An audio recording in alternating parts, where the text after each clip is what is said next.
Hello student, this is your teacher Anujraj Bhargav. So in this class we are going to discuss about let. Let का प्रयोग के बारे में हम जानने जा रहे हैं इस क्लास में।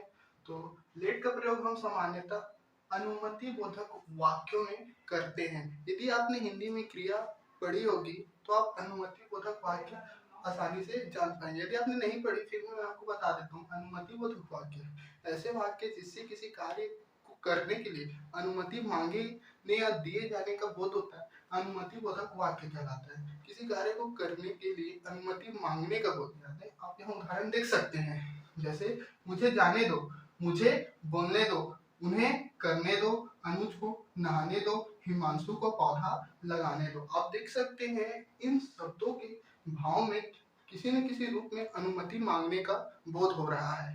तो ऐसे शब्दों के प्रयोग हम इंग्लिश में लेट के रूल को प्रयोग करके करते हैं। तो पहले हम रूल देखते हैं। Rule as you can see, rule क्या है? रूल है let plus object plus verb का first form plus other word.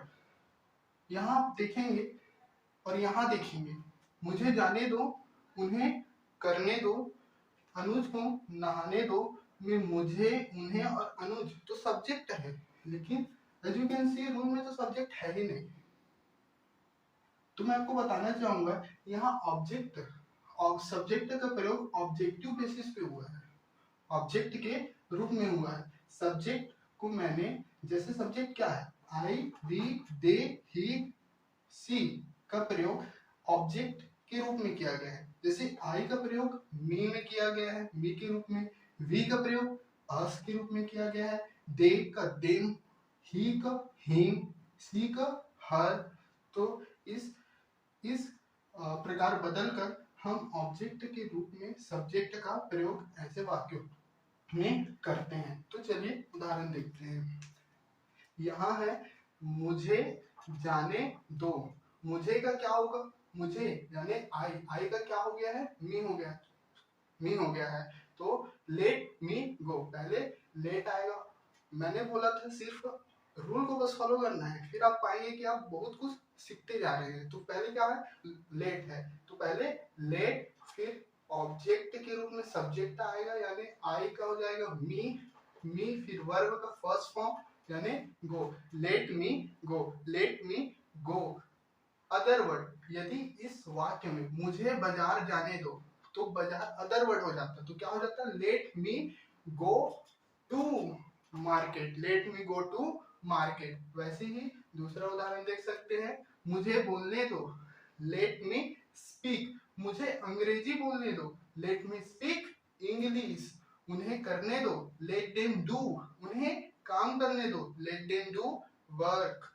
अनुज को नहाने दो, लेट अनुज बाथ, लेट अनुज बाथ। हिमांशु को पौधा लगाने दो, लेट हिमांशु प्लांट, प्लांट का मतलब होता है पौधा लगाना। तो हाँ, ऐसे ही आप शब्दों को प्रयोग कर सकते हैं लेट के रूल के हिसाब से। अब यदि आप मुझसे कहेंगे कि आपने यू का प्रयोग क्यों नहीं किया, आप का प्रयोग क्यों नहीं किया, आप यू का प्रयोग यू के रूप में होता है, तो मैं बताना चाहूंगा, यदि आप इस शब्दों में आप लगाकर एक बार देखें, आप जाने दो, आप जाने दो इन द सेंस, आप जब आप किसी को बोलेंगे आप जाने दो, तो आप उनसे ही अनुमति मांग रहे हैं खुद के जाने के लिए। आप उनको जाने के लिए अनुमति नहीं दे रहे, आप खुद के जाने के लिए अनुमति मांग रहे हैं। आप जाने दो, आप जाने दो, इसका मतलब हो रहा है कि आप खुद के जाने के लिए उनसे आज्ञा मांग रहे हैं। तो इनडायरेक्टली मुझे जाने दो ही बोल रहे हैं आप उनको, तो क्या हो जाएगा, लेट मी गो। आप बोलने दो, आप बोलने दो, आप बोलने दो, यानी खुद के बोलने के लिए उनसे आज्ञा मांग रहे हो, तो इनडायरेक्टली आप क्या बोल रहे हैं, मुझे बोलने दो, let me speak, let me speak. इसीलिए हम इनमें आपका प्रयोग नहीं कर सकते। सो this was all for today class. If you like, please follow us, and if you have any doubt, comment below. Thank you.